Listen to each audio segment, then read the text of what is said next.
I'm going to show you how you can ignore someone on Discord. So if this video is helpful, don't forget you can subscribe and like it for more.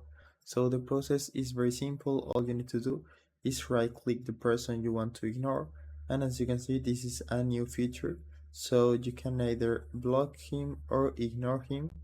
Just click here, and basically what this will do is it will hide their profile and messages, it will mute their notifications, but they can still message you. So if you want that, you can ignore it, or if you want to stop the contact with this person, you can block him instead. So in my case, I'm gonna ignore, and now as you can see, this person is ignored. And if you want to see the list of the ignored persons, you can go to your user settings, then go to content and social, and right here you can scroll down until you see the accounts you have logged or ignored. So as you can see, I only have this ignore account, which is the bot I just ignored.